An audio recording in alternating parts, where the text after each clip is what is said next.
පුතේ මම මහාන වෙච්ච කාලේ හාමුදුරුවරු 19ක් යනවා දානෙට. මං 10 වෙනියට අලුතෙන් මහාන වෙච්ච ළඟදී. හැබැයි මං යෞවන වයසේ අවුරුදු 23යි මහාන වෙනකොට. මං ලාබාලයා නිසා වයසින් වැඩි වුණත් අන්තිමට තමයි යන්නේ. මගේ ගම් පළාතෙමයි මම මහාන වුනේ. සමහර ධනවත් වැදගත්යයි සම්මත මෝඩ ගෙවල් තියෙනවනේ. ඒ වගේ දානෙකට ගිහිල්ලා මං අත්දැකීමක් ලැබුවා. ඉදිරියේ යන නම දෙනාගෙම පා හොදලා පිහදලා දාන ශාලාවට ගත්තා. මම යනකොට වතුර බේසම කානුවට හලලා තුවායක් තරම් නැගිටලා ගියා. ඔව් මං ඒ තරම් යාචක පවුලක කුලී වැඩ කරලා තියෙන ඕන තරම්. ඒ මම වැඩට ගියපු ගෙදරක මිනිස්සු මහාන වෙලාවත් පිළිගන්න කැමති උන්නේ. අපේ හාමුදුරුවෝ දැක්කා ඒක.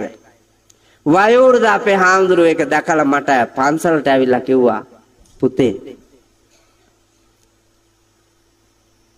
මම දැක්ක සිද්ධිය.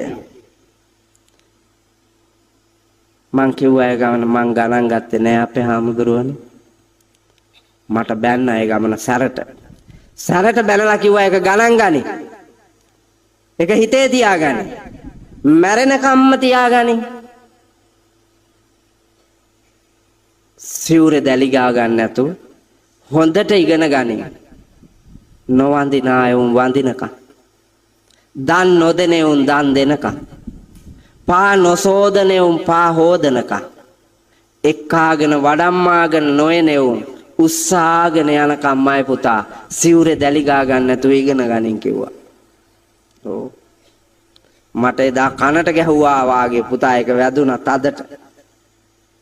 මං ඒ ගෞරවය උන්වහන්සේට තබමින් ආපු ගමනේ මේ ප්‍රතිඵලයේ පුතා භුක්ති විඳින්න අද හොයාගෙන එනවා මාව මිනිස්සු.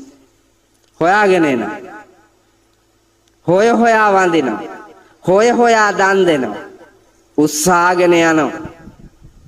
පුතේ පුද පූජා වන්දන මානන ගරු බුහුමන් බොමයි. එහෙනම් වීරිය වඩන්න ඕන. අභියෝග දිනන්න ඕන.